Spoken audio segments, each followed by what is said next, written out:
I want to talk about the CT scans and how even Dr. Guleria had a few days ago, the AIIMS director had given a cautionary note the other day saying that do not overuse CT scans due to its harmful effects. A lot of people nowadays are believing that the new strain of the virus is caught by these CT scans as opposed to RT-PCR. What would your advice be to them, Dr. Hiremath? See, one of the main things which I want to say is CT scans. Whether we use them for whatever purposes we use them, and also the nuclear scans. These two kind of diagnostic procedures come with very high radiation exposure. In one of the studies done in US, they found that a person who gets exposed to 3 CT scans is equivalent to the radiation exposure of a person who was exposed to bomb in Hiroshima. So that's the kind of exposures. They are claiming about 50 MSV kind of exposure. So 3 CT scans equivalent to that kind of exposure. That means that is when it is done in a short span of time, these people are prone to develop cancer tendencies. Okay. The tissues can go in for changes. The anti-cancer and pro-cancer, there are genes which are present. They have pro and anti effect which can get affected. So these are all well explained in numerous studies.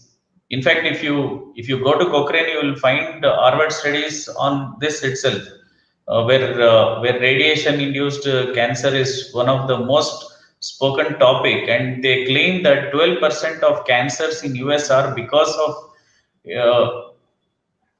unbridled use of these diagnostic tests. There is no control on these tests. That's the reason they tell that 12% of cancers are because of them. So we are going towards that. And what has happened is in this particular COVID, there has been no control over the number of CT scans people are being exposed to. I'm seeing patients who come to me or already coming to me with CT scan. So nobody has even asked them to get a CT scan. They have not even met a doctor.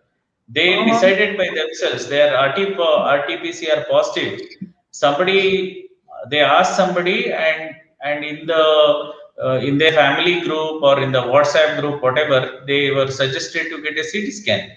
So they go get a CT scan. They come and tell me, sir, my score is 14. Sir, my score is 12. So nobody has even advised them a CT scan. This is hazardous.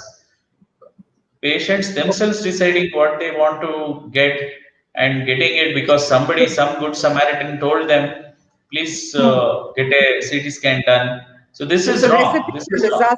Recipe for disaster. And Yeah. Dr. Naval Vikram, would you want to come in there?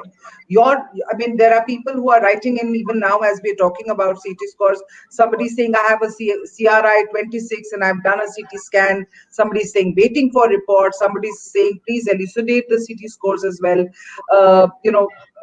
COVID severity. So a lot of questions coming in, and I think a lot of people are confused about this. They're self-diagnosing and going out for CT scans, thinking that RT-PCR is not going to detect. Your advice to them, sir? See, nowadays, what we are also seeing that CT scan comes as the first prescription where the patients get it done and then they approach the doctors the first time.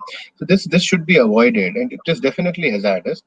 CT scan should be done only if there are few things which are present. Number one, if there is a strong suspicion of COVID, symptoms are there, exposure history is there, but the RT-PCR is negative, then a CT scan may be used to diagnose COVID. Now that is number one. Number two, if RT-PCR is positive, patient has just mild fever, apart from that, nothing else, no need of a CT scan.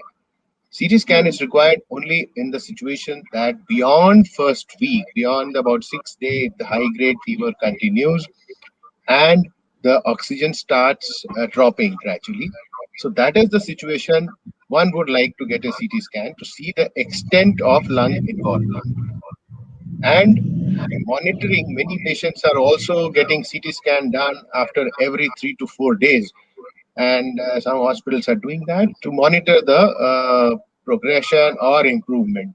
See, CT scan should never be used for monitoring the situation or the condition of the patient from day to day.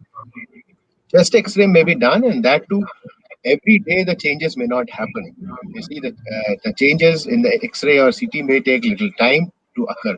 To occur, the improvement on an X-ray may take few days, right? So there's no point in getting an X-ray of the chest every day or a CT scan every 3 to 4 days to monitor the disease. Main monitoring criteria are: how is the patient's symptoms, how is the patient's oxygen improving, and how are the blood parameters or inflammatory markers which are done. So those are improving.